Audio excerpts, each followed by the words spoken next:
ಸ್ನೇಹಿತರೆ, ಮೀಡಿಯಾ ಮಾಸ್ಟರ್ಸ್ಗೆ ಸ್ವಾಗತ, ಸುಸ್ವಾಗತ. ಗೆಳೆಯರೆ, ಬಲೂಚಿಸ್ತಾನ ಇವತ್ತು ಜಗತ್ತಿನ ಗಮನವನ್ನು ವಿಪರೀತವಾಗಿ ಸೆಳೀತಾ ಇರೋ ಪಾಕ್ ಆಕ್ರಮಿತ ಭೂಪ್ರದೇಶ ಬಲೂಚಿಸ್ತಾನ. ಒಂದು ಕಾಲಕ್ಕದನ್ನ ಪಾಕಿಸ್ತಾನದಿಂದ ಬೇರ್ಪಡಿಸಿ ಅಲ್ಲಿಂದ ಅರಬ್ಬಿ ಸಮುದ್ರಕ್ಕೆ ದಾರಿ ಮಾಡ್ಕೋಬೇಕು ಅಂತ ಸೋವಿಯತ್ ಬಯಸಿತ್ತು. ಅಲ್ಲಿ ಚೈನಾ ಈಗಾಗಲೇ ಸಾಕಷ್ಟು ಹೂಡಿಕೆಗಳನ್ನು ಮಾಡಿ ಟ್ರ್ಯಾಪ್ ಆಗಿದೆ.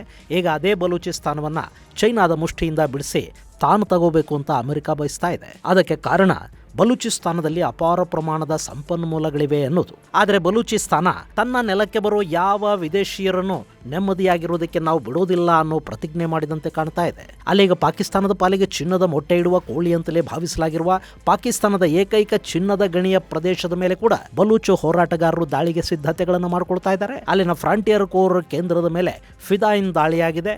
ಅಲ್ಲಿನ್ನೂ ಗುಂಡಿನ ಚಕಮಕಿ ನಡೀತಲೇ ಇದೆ. ಇದಲ್ಲದೆ ಏಕಕಾಲಕ್ಕೆ 8 ಕಡೆಗಳಲ್ಲಿ ಬಲೂಚ್ ಹೋರಾಟಗಾರರು ದಾಳಿಗಳನ್ನು ಮಾಡಿರುವ ಸುದ್ದಿಗಳು ಕೂಡ ಬರ್ತಾ ಇವೆ. ಇನ್ನು ಮತ್ತೊಂದು ಕಡೆ ಖೈಬರ್ ಭಾಗದಲ್ಲಿ ಟಿಟಿಪಿ ಕೂಡ ಪಾಕಿಸ್ತಾನದ ಸೇನೆಯನ್ನ ಗುರಿಯಾಗಿಸಿಕೊಂಡು ದಾಳಿ ಮಾಡೋದಕ್ಕೆ ಶುರು ಮಾಡಿದೆ. ಅಲ್ಲಿ ಸೇನಾ ಕಾನ್ವಾಯ್ ಮೇಲೆ ನಡೆದ ದಾಳಿಯಲ್ಲಿ 20ಕ್ಕೂ ಹೆಚ್ಚು ಪಾಕಿಸ್ತಾನಿ ಸೈನಿಕರು ಸಾವಿಗೀಡಾಗಿರೋ ವರದಿಗಳು ಬರ್ತಾ ಇವೆ. ಹಾಗಾದ್ರೆ ಬಲೂಚಲ್ಲಿ ಏನಾಗ್ತಾ ಇದೆ? ಈ ರಿಕಾರ್ಡಿಕ್ ಅನ್ನೋ ಗಣಿಯ ಮಹತ್ವ ಏನು? ಅದರ ಮೇಲೆ ಪಾಕ್ ಅತಿ ಹೆಚ್ಚು ಭರವಸೆಯನ್ನ ಇಟ್ಟುಕೊಂಡಿರುವುದಾದರೂ ಯಾಕೆ? ಬನ್ನಿ ನೋಡೋಣ.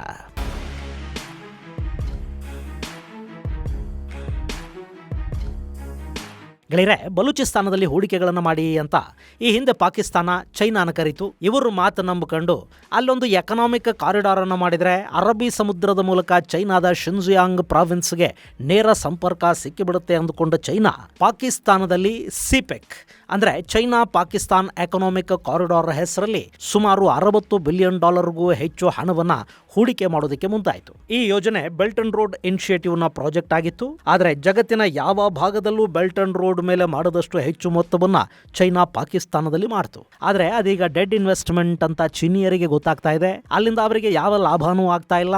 ಬಲೂಚಿಸ್ತಾನದ ಗ್ವಾದಾರಲ್ಲಿ ಅವರು ನಿರ್ಮಾಣ ಮಾಡಿಕೊಂಡಿರೋ ಬಂದರು ಇನ್ನೂ ಕೂಡ ದೊಡ್ಡ ಮಟ್ಟದಲ್ಲಿ ಕಾರ್ಯನಿರ್ವಹಿಸ್ತಾ ಇಲ್ಲ. ಆ ಮಾರ್ಗದಲ್ಲಿ ಸರಕು ಸರಂಜಾಮುಗಳನ್ನ ಸಾಗಾಟ ಮಾಡೋದಕ್ಕೆ ಅವರಿಗೆ ಧೈರ್ಯ ಸಾಕಾಗ್ತಾ ಇಲ್ಲ. ಯಾಕೆಂದ್ರೆ ಅಲ್ಲಿ ಬಲೂಚ್ ಲಿಬರೇಷನ್ ಪಡೆಗಳು ಯಾವಾಗ ದಾಳಿ ಮಾಡುತ್ತೋ ಅನ್ನೋ ಆತಂಕ ಇದೆ. ಆ ಪಡೆಗಳು ಪಾಕಿಸ್ತಾನದ ಸೇನೆಯ ಕಾನ್ವಾಯ್ಗಳನ್ನೇ ಬಿಡ್ತಾ ಇಲ್ಲ. ಇನ್ನು ಚೈನಾದ ಸರಕು ಸಾಗಾಟಕ್ಕೆ ಅವಕಾಶವನ್ನು ಕೊಡುತ್ವಾ? ಸೊ ಈಗ ಇಷ್ಟೆಲ್ಲ ಹಣ ಹೂಡಿರೋ ಚೈನಾಗೆ ಅಲ್ಲಿನ ಸಮುದ್ರದಲ್ಲೊಂದಷ್ಟು ಮೀನು ಹಿಡ್ಕೊಳ್ಳೋದು ಬಿಟ್ರೆ ಬೇರೆ ಯಾವ ಲಾಭನೂ ಆಗ್ತಾ ಇಲ್ಲ. ಹಾಗಂತ ಬಿಟ್ಟು ಎದ್ದು ಹೋಗೋ ಸ್ಥಿತಿಯಲ್ಲಿ ಕೂಡ ಚೈನಾ ಇಲ್ಲ. ಅವರೀಗ ಮಂಕಿ ಟ್ರ್ಯಾಪ್ ಅಂತಾರಲ್ಲ, ಆ ಸ್ಥಿತಿಯನ್ನಲ್ಲಿ ತಲುಪಿದ್ದಾರೆ. ಈಗ ಚೈನಾಗೆ ಟೋಪಿ ಹಾಕಿದ ಮೇಲೆ ಪಾಕಿಸ್ತಾನದ ಸೇನಾ ಮುಖ್ಯಸ್ಥ ಆಸಿಮ್ ಮುನೀರ್ ಈಗ ಅದೇ ಸೈಜಿನ ಇನ್ನೊಂದು ಟೋಪಿ ಹೊಲಿಸ್ಕೊಂಡು ಅಮೆರಿಕಾಗೂ ಹೋದ. ಅಲ್ಲಿ ಡೊನಾಲ್ಡ್ ಟ್ರಂಪ್ ತಲೆಗೂ ಒಂದು ಟೋಪಿ ಹಾಕಿ ಬಲೂಚಿಸ್ತಾನದಲ್ಲಿ ಅಪಾರ ಪ್ರಮಾಣದ ರೇರ್ ಅರ್ತ್ ಮೆಟೀರಿಯಲ್ ಇದೆ, ಬನ್ನಿ ನಿಮಗೆ ಎಷ್ಟು ಬೇಕೋ ಅಷ್ಟು ಗೆಬರ್ಕಳಿ, ಅಷ್ಟೇ ಅಲ್ಲ ಅಲ್ಲಿ ಪೆಟ್ರೋಲಿಯಂ ಕೂಡ ಇದೆ, ಅದನ್ನೂ ನಿಮಗೆ ಕೊಟ್ಟು ಬಿಡ್ತೀವಿ, ಡ್ರಿಲ್ ಬೇಬಿ ಡ್ರಿಲ್ ಅಂತ ಹೇಳ್ತಾ ಇರ್ತೀರಿ ಅಲ್ವಾ, ಎಷ್ಟು ಬೇಕೋ ಡ್ರಿಲ್ ಮಾಡ್ಕೊಂಡು ಬಿಡಿ ಅಂತೆಲ್ಲ ಪೇಡಿದಾನೆ. ಈ ಟ್ರಂಪ್ ಅನ್ನ ಅತಿ ಬುದ್ಧಿವಂತ ಅಂತ ಜಗತ್ತು ಭಾವಿಸಿದೆ. ಆದ್ರೆ ಅಲ್ಲಿ ಅಮೆರಿಕದ ಈ ಅಧ್ಯಕ್ಷ ಪಾಕಿಸ್ತಾನದ ಟ್ರ್ಯಾಪ್ಗೆ ಬಿದ್ದಂತೆ ಕಾಣ್ತಾ ಇದೆ. ಯಾಕೆಂದ್ರೆ ಬಲೂಚಿಸ್ತಾನದಲ್ಲಿ ತೈಲ ಸಂಪನ್ಮೂಲವನ್ನ ಹುಡುಕೋದಿಕ್ಕೆ ಈ ಹಿಂದೆ ಅರಬ್ ಕಂಪನಿಗಳಲ್ಲಿ ಸಾಕಷ್ಟು ಪ್ರಯತ್ನಗಳನ್ನ ನಡೆಸಿ ಅಲ್ಲಿ ಏನೂ ಇಲ್ಲ, ಡ್ರಿಲ್ ಮಾಡಿದ ದುಡ್ಡು ಕೂಡ ಬರೋದಿಲ್ಲ ಅನ್ನೋದು ಗೊತ್ತಾದ ಮೇಲೆನೆ ಅವರಲ್ಲಿಂದ ಎದ್ದು ಹೋಗಿದ್ದಾರೆ. ಇನ್ನು ಚೈನಾ ಬಲೂಚ್ ಮೇಲೆ ಹೂಡಿಕೆಗಳನ್ನ ಮಾಡಿ ಅಲ್ಲಿಂದ ಏನೂ ತಗೊಳ್ಳೋದಿಕ್ಕೆ ಸಾಧ್ಯವಾಗದೆ ಈಗ ತಲೆ ಮೇಲೆ ಕೈ ಹೊತ್ಕೊಂಡು ಕೂತಿದೆ. ಇಷ್ಟೆಲ್ಲ ಗೊತ್ತಿದ್ದು ಅಮೆರಿಕ ಬಲೂಚಿಸ್ತಾನದ ಮೇಲೆ ಆಸೆ ಬಳಸ್ಕೊಳ್ಳೋ ಪ್ರಯತ್ನವನ್ನು ಮಾಡ್ತಾ ಇದೆ. ಇನ್ನು ಪಾಕಿಸ್ತಾನ ಬಲೂಚಿಸ್ತಾನವನ್ನ ಅಮೆರಿಕಾಗೋ ಮತ್ಯಾರ ತಲೆಗೋ ಕಟ್ಟಿ ಅಲ್ಲಿಂದಲೂ ಒಂದಷ್ಟು ಹಣ ತಗೊಂಡು ಎಲ್ಲ ಸಾಲಗಳು ತೀರಿಸ್ಕೊಂಡ್ರೆ ಬರೀ ಡಾಲರ್ಗಳು ಮಾತ್ರ ಅಲ್ಲಿ ಉಳಿಯುತ್ತವೆ ಅನ್ನೋ ಥರದ ಕನಸು ಕಾಣೋದಕ್ಕೆ ಶುರು ಮಾಡಿರೋ ಹೊತ್ತಲ್ಲಿ ಬಲೂಚ್ ಪಡೆಗಳಲ್ಲಿ ಅಬ್ಬರವನ್ನು ಶುರು ಮಾಡಿವೆ. ಬಲೂಚಿಸ್ತಾನ ಅನ್ನೋದು ಆಸಿಮ್ ಮುನೀರನ ಪಿತ್ರಾರ್ಜಿತ ಆಸ್ತಿ ಅಲ್ಲ. ಅದನ್ನು ನಮ್ಮ ಅನುಮತಿ ಇಲ್ಲದೆ ನಾವು ಒಪ್ಪದೆ ಯಾರಿಗೂ ಮಾರಾಟ ಮಾಡೋದಕ್ಕೆ ಸಾಧ್ಯ ಇಲ್ಲ ಅಂತ ಹೇಳಿರುವ ಬಲೂಚ್ ಪಡೆಗಳು ಈಗ ಅಲ್ಲಿನ ಅತಿ ಪ್ರಮುಖ ಗಣಿಗಾರಿಕೆ ಪ್ರದೇಶದ ಸಮೀಪ ಇರೋ ಫ್ರಾಂಟಿಯರ್ ಕೋರ್ ಪಡೆಗಳ ಮೇಲೆ ದಾಳಿಯನ್ನು ಮಾಡಿವೆ. ಗೆಳೆಯರೆ, ಇಲ್ಲಿ ಬಲೂಚಿಸ್ತಾನ ರಿಕಾರ್ಡಿಕ್ಕಲ್ಲಿ ಕೆಲಸ ಮಾಡ್ತಾ ಇರೋ ಕಾರ್ಮಿಕರ ಮೇಲೆ ದಾಳಿ ಮಾಡೋದಕ್ಕೆ ಹೋಗಿಲ್ಲ. ಆದರೆ ಅದರ ಸಮೀಪ ಅದರ ಕಾವಲಿಗೆ ಅಂತಲೇ ನೇಮಕಗೊಂಡಿರೋ ಫ್ರಾಂಟಿಯರ್ ಕೋರ್ ಅಂದರೆ ಪಾಕಿಸ್ತಾನದ ಅರೆಸೇನಾ ಪಡೆಗಳ ಕೇಂದ್ರದ ಮೇಲೆ ದಾಳಿ ಮಾಡಿದೆ. ಈ ಮೂಲಕ ಪಾಕಿಸ್ತಾನದ ಸೇನೆ ನಿಮಗೆ ರಕ್ಷಣೆ ಕೊಡೋ ಸ್ಥಿತಿಯಲ್ಲಿಲ್ಲ, ಅವರಿಗೆ ಆ ಶಕ್ತಿನೇ ಇಲ್ಲ.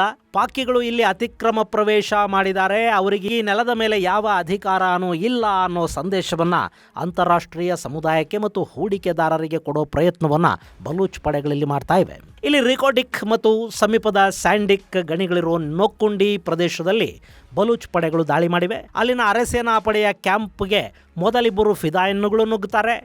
ಅವರನ್ನವರು ಸ್ಫೋಟಿಸಿಕೊಂಡು ಅಲ್ಲೊಂದು ಭಯ ಹಾಗೂ ಭೀಭತ್ಸ್ಯವನ್ನ ಸೃಷ್ಟಿ ಮಾಡ್ತಾರೆ. ಅದಾದ ಕೂಡಲೇ 6 ಮಂದಿ ಬಂದೂಕುಧಾರಿಗಳು ಕ್ಯಾಂಪ್ನ ಒಳಗೆ ನುಗ್ಗಿ ಯದ್ವಾ ತದ್ವಾ ಗುಂಡು ಹಾರಿಸೋದಕ್ಕೆ ಶುರು ಮಾಡಿದ್ದಾರೆ. ನಾನು ಈ ವಿಡಿಯೋ ಮಾಡ್ತಾ ಇರೋ ಹೊತ್ತಲ್ಲಿ ಕೂಡ ಅಲ್ಲಿಂದ ಗುಂಡಿನ ಸದ್ದು ಕೇಳಿ ಬರ್ತಲೇ ಇತ್ತು.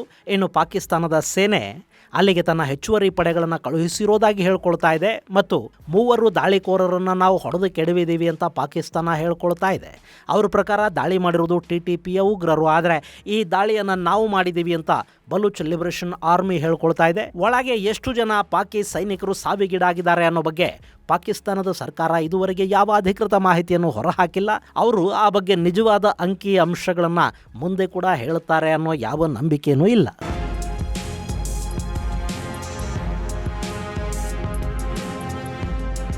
ಗೆಳೆಯರೆ, ಈ ದಾಳಿ ನಡೆದಿರೋದು ನೋಕ್ಕುಂಡಿ ಅಂದರೆ ನೀವಿಲ್ಲಿ ಮ್ಯಾಪಲ್ಲಿ ನೋಡ್ತಾ ಇದ್ದೀರಲ್ಲ, ಇಲ್ಲಿ ಈ ನೋಕ್ಕುಂಡಿ ಇರೋದು ಬಲೂಚಿಸ್ತಾನದ ಚಾಗೈ ಜಿಲ್ಲೆಯಲ್ಲಿ.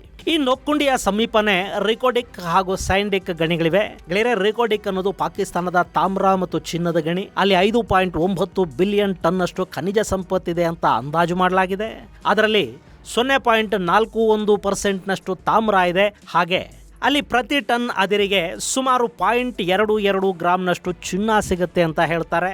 ಆ ಗಣಿಯಲ್ಲಿ ಕೆನಡಾದ ಬ್ಯಾರಿಕ್ ಗೋಲ್ಡ್ ಕಾರ್ಪೊರೇಷನ್ 50% ಷೇರುಗಳನ್ನು ಹೊಂದಿದ್ರೆ, ಬಲೂಚಿಸ್ತಾನದ ಸರ್ಕಾರ 25% ಮತ್ತು ಇನ್ನಿತರ 3 ಸ್ಥಳೀಯ ಸಂಸ್ಥೆಗಳು 25% ಪಾಲನ್ನು ಹೊಂದಿವೆ. ಈ ಯೋಜನೆಯ ಮೌಲ್ಯ ಸುಮಾರು $6 ಬಿಲಿಯನ್ ಅಂತ ಹೇಳ್ತಾರೆ.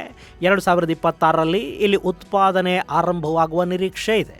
ಏಷ್ಯನ್ ಡೆವಲಪ್ಮೆಂಟ್ ಬ್ಯಾಂಕ್ ADB 2025 ಆಗಸ್ಟಲ್ಲಿ ಸುಮಾರು $410 ಮಿಲಿಯನ್ ಅಂದರೆ ಪಾಕಿಸ್ತಾನಿ ಕರೆನ್ಸಿಲಿ ಸರಿಸುಮಾರು 10,000 ಕೋಟಿ ರೂಪಾಯಿಗಳಷ್ಟು ಅನುದಾನವನ್ನು ಕೊಡೋದಕ್ಕೆ ಒಪ್ಪಿತ್ತು. ಇಲ್ಲಿ ಗಣಿಗಾರಿಕೆ ನಡೆದು ಚಿನ್ನ, ತಾಮ್ರ ಹಾಗೂ ಇನ್ನಿತರ ಖನಿಜಗಳನ್ನು ಹೊರತೆಗೆದ್ರೆ ಪಾಕಿಸ್ತಾನದ ಅದೃಷ್ಟ ಬದಲಾಗುತ್ತೆ, ಸಾಲ ತೀರಿಸೋದಕ್ಕೆ ಸಾಧ್ಯ ಆಗುತ್ತೆ ಅಂತ ಅಲ್ಲಿನ ಸೇನಾ ಮುಖ್ಯಸ್ಥ ಆಸಿಮ್ ಮುನೀರ್ ಪದೇ ಹೇಳ್ತಾ ಇರ್ತಾನೆ. ಮತ್ತು ಇಲ್ಲಿಂದ ಚಿನ್ನ ಹೊರತೆಗೆಯುವವರೆಗೆ ತಾನು ಅಧಿಕಾರದಲ್ಲಿ ಇರಬೇಕು ಅಂತ ಆತ ಬಯಸ್ತಲೂ ಇದ್ದಾನೆ. ಹಾಗಿದ್ರೇನೆ ಅಲ್ವೇ ಅವನಿಗೂ ಏನಾದರೂ ಸಿಗೋದು. ಆದರೆ ಈ ರಿಕೋಡಿಕ್ ಪ್ರಾಜೆಕ್ಟ್ ಅನ್ನೋದು ಬಲೂಚಿಸ್ತಾನವನ್ನು ಶೋಷಣೆ ಮಾಡ್ತಾ ಇದೆ. ನಮ್ಮ ಸಂಪತ್ತನ್ನು ಪಾಕಿಸ್ತಾನ ಹಾಗೂ ವಿದೇಶಗಳು ಕೊಳ್ಳೆ ಹೊಡಿತಾ ಇವೆ ಅನ್ನೋ ಆರೋಪವನ್ನು ಬಲೂಚ್ ಪಡೆಗಳು ಮಾಡುತ್ತವೆ. ಹೀಗಾಗಿ ಅಲ್ಲಿ ಗಣಿಗಾರಿಕೆ ಮಾಡೋದಕ್ಕೆ ಅವಕಾಶವನ್ನು ಕೊಡೋದಿಲ್ಲ ಅಂತ ಲಿಬರೇಷನ್ ಪಡೆಗಳು ಹೇಳ್ತಾ ಇವೆ. ಅದನ್ನು ತಡೆಯೋ ನಿಟ್ಟಲ್ಲೇ ಈಗ ದಾಳಿ ನಡೆದಿದೆ ಅಂತ ಹೇಳ್ತಾ ಇದ್ದಾರೆ. ಇನ್ನು ಇದಲ್ಲದೆ ಕಳೆದ 24 ಗಂಟೆಗಳ ಅವಧಿಯಲ್ಲಿ ಬಲೂಚಿಸ್ತಾನದ ನಾನಾ ಕಡೆಗಳಲ್ಲಿ ಸುಮಾರು 8ಕ್ಕೂ ಹೆಚ್ಚು ದಾಳಿಗಳನ್ನು ಬಲೂಚ್ ಲಿಬರೇಷನ್ ಪಡೆಗಳು ಮಾಡಿವೆ. ಅಷ್ಟೂ ದಾಳಿಗಳಲ್ಲಿ ಪಾಕಿಸ್ತಾನದ ಸೇನೆಯನ್ನು ಟಾರ್ಗೆಟ್ ಮಾಡಿಕೊಳ್ಳಲಾಗಿದೆ. ಈ ದಾಳಿಗಳು ಹೀಗೆ ಮುಂದುವರಿತಾ ಹೋದರೆ ಈ ಗಣಿಗಾರಿಕೆಯ ಕೆಲಸ ನಿಲ್ಲತ್ತೆ. ಗೆಳೆಯರೆ, ಯಾವ ವಿದೇಶಿ ಕಂಪನಿ ಕೂಡ ತನ್ನ ಕಾರ್ಮಿಕರ ಪ್ರಾಣಗಳನ್ನು ಒತ್ತೆ ಇಟ್ಟು ಎಲ್ಲೂ ಗಣಿಗಾರಿಕೆ ಮಾಡೋ ಧೈರ್ಯವನ್ನು ಮಾಡುವುದಿಲ್ಲ. ಇಲ್ಲಿ ಕೂಡ ಪಾಕಿಸ್ತಾನಕ್ಕೆ ಈ ಸಮಸ್ಯೆಯನ್ನು ಬಗೆಹರಿಸೋದಕ್ಕೆ ಸಾಧ್ಯ ಆಗುತ್ತೆ ಅಂದ್ರೆ ಮಾತ್ರ ಹೂಡಿಕೆಗಳು ಮುಂದುವರಿಯುತ್ತವೆ, ಇಲ್ಲ ಅಂದ್ರೆ ಅವರಲ್ಲಿಂದ ಎದ್ದು ಹೋಗ್ತಾರೆ. ಹಾಗಂತ ಗಣಿಯನ್ನು ಪಾಕಿಸ್ತಾನಕ್ಕೆ ಬಿಟ್ಟು ಹೋಗ್ತಾರೆ ಅಂತಲ್ಲ, ಅಲ್ಲಿ ಕೆಲಸ ಸ್ಥಗಿತಗೊಳಿಸ್ತಾರೆ ಮತ್ತು ಭದ್ರತೆಯನ್ನು ಕೊಡಿ ಅಂತ ಪಾಕಿಸ್ತಾನದ ಮೇಲೆ ಒತ್ತಡ ಹಾಕ್ತಾ ಹೋಗ್ತಾರೆ. ಅಥವಾ ಬಲೂಚಿಸ್ತಾನ್ ಪಡೆಗಳ ಜೊತೆಗೆ ಅವರು ಹೊಂದಾಣಿಕೆ ಮಾಡ್ಕೊಳ್ಳೋದಕ್ಕೆ ಮುಂದಾಗ್ತಾರೆ. ಆಗ ಪಾಕಿಸ್ತಾನಕ್ಕೆ ಸಿಗುವ ಲಾಭ ಕಡಿಮೆ ಆಗುತ್ತೆ.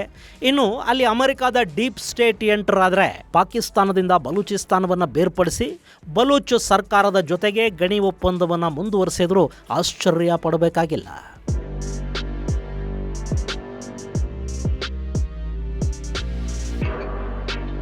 ಇನ್ನು ಹೀಗೆ ಬಲೂಚಿಸ್ತಾನದಲ್ಲಿ ಲಿಬರೇಷನ್ ಆರ್ಮಿ ದಾಳಿ ಮಾಡ್ತಾ ಇರುವಾಗಲೇ ಖೈಬರ್ ಭಾಗದಲ್ಲಿ TTP ಅಂದರೆ ತೆಹರಿಕ್ ಇ ತಾಲಿಬಾನ್ ಪಾಕಿಸ್ತಾನದ ಸೇನಾ ಕಾನ್ವಾಯ್ ಮೇಲೆ ದಾಳಿ ಮಾಡಿದೆ ಅನ್ನೋ ಸುದ್ದಿಗಳು ಬರ್ತಾ ಇವೆ. ಅದಕ್ಕೆ ಸಂಬಂಧಿಸಿದ ಒಂದಷ್ಟು ವಿಡಿಯೋಗಳು ಕೂಡ ಪಾಕಿಸ್ತಾನದ ಟ್ವಿಟರ್ ಅಕೌಂಟ್ಗಳಲ್ಲಿ ಮತ್ತು ಭಾರತದ ಕೆಲ ಎಕ್ಸ್ ಅಕೌಂಟ್ಗಳಲ್ಲಿ ಕಾಣಿಸ್ಕೊಂಡಿವೆ. ಆದರೆ ಈ ಬಗ್ಗೆ ಅಧಿಕೃತವಾಗಿ ಪಾಕಿಸ್ತಾನದ ಮಾಧ್ಯಮಗಳಿನ್ನೂ ಏನು ಹೇಳಿಲ್ಲ. ಹೀಗಾಗಿ ಈ ಸುದ್ದಿಯನ್ನು ಅಧಿಕೃತ ಅಂತ ನಾವು ಕೂಡ ಪರಿಗಣಿಸ್ತಾ ಇಲ್ಲ. ಆದರೆ ಖೈಬರ್ ಭಾಗದಲ್ಲಿ TTP ಈ ವರ್ಷ ಅಂದರೆ 2025ರಲ್ಲಿ ಸುಮಾರು 600ಕ್ಕೂ ಹೆಚ್ಚು ದಾಳಿಗಳನ್ನು ಮಾಡಿದೆ. ಇನ್ನು ಅಮೆರಿಕ ಆಫ್ಘನಿಸ್ತಾನದಿಂದ ಎದ್ದು ಹೋದ ನಂತರ ಅಂದರೆ 2021ರಿಂದ ಇಲ್ಲಿವರೆಗೆ ಕಳೆದ 4 ವರ್ಷಗಳಲ್ಲಿ TTP ಪಾಕಿಸ್ತಾನದಲ್ಲಿ ನಡೆಸಿದ ದಾಳಿಗಳಲ್ಲಿ ಪಾಕಿಸ್ತಾನದ ಸುಮಾರು 4,000 ಸೈನಿಕರು ಸಾವಿಗೀಡಾಗಿದ್ದಾರೆ, 20,000ಕ್ಕೂ ಹೆಚ್ಚು ಜನ ಗಾಯಗೊಂಡಿದ್ದಾರೆ ಅಂತ ಪಾಕಿಸ್ತಾನದ ವಿದೇಶಾಂಗ ಸಚಿವ ಇಶಾಕ್ ದಾರ್ ಹೇಳಿದ್ದಾರೆ. अब तक 4,000 हमारे जवान, हमारे फौजी अफसर शहीद हो चुके हैं, 20,000 से ज्यादा जख्मी हो चुके हैं. ಗೆಳೆಯರೆ, 4 ವರ್ಷಗಳಲ್ಲಿ 4,000 ಜನ ಅಂದರೆ ವರ್ಷಕ್ಕೊಂದು 1,000 ಆಯಿತು. ಆವರೇಜ್ ಪ್ರತಿನಿತ್ಯ 3 ಸೈನಿಕರನ್ನ ಪಾಕಿಸ್ತಾನ ಕಳ್ಕೊಳ್ತಾ ಹೋಗ್ತಾ ಇದೆ ಅನ್ನೋದು ಇಶಾಕ್ದಾರ ಹೇಳ್ತಾ ಇರೋ ಮಾತು. ಆಗಲೇಬೇಕಲ್ವೇ, ಮಾಡಿದ ಕರ್ಮ ಅನುಭವಿಸದೇ ಇದ್ರೆ ಹೇಗೆ? ತಾಲಿಬಾನ್ ಅನ್ನೋದು ಪಾಕಿಸ್ತಾನದ ಕೂಸು, TTP ಹುಟ್ಟೋದಕ್ಕೆ ಕಾರಣ ಆಗಿದ್ದು ಪಾಕಿಸ್ತಾನವೇ. ಹೀಗಾಗಿ ಅವ್ರು ಬೆಳೆದದ್ದನ್ನು ಅವರೇ ತಿನ್ನಬೇಕು ತಾನೆ, ಅನುಭವಿಸಲಿ ಅಲ್ವಾ? ಇದು ಗೆಳೆಯರೆ ಬಲೂಚಿಸ್ತಾನದಲ್ಲಿ ವಿದೇಶಿ ಹೂಡಿಕೆಗಳನ್ನು ಟಾರ್ಗೆಟ್ ಮಾಡ್ತಾ ಅವರಿಗೆ ಭಯ ಹುಟ್ಟಿಸ್ತಾ ಇರೋ ಬಲೂಚ್ ಲಿಬರೇಷನ್ ದಾಳಿಯ ಕುರಿತಾದ ಒಂದಷ್ಟು ಮಾಹಿತಿ. ಮುಂದಿನ ಸಂಚಿಕೆಯಲ್ಲಿ ಮತ್ತಷ್ಟು ವಿಶೇಷಗಳ ಜೊತೆ ಮತ್ತೆ ಭೇಟಿಯಾಗೋಣ. ಅಲ್ಲಿವರೆಗೆ ಜೈ ಹಿಂದ್, ಜೈ ಕರ್ನಾಟಕ.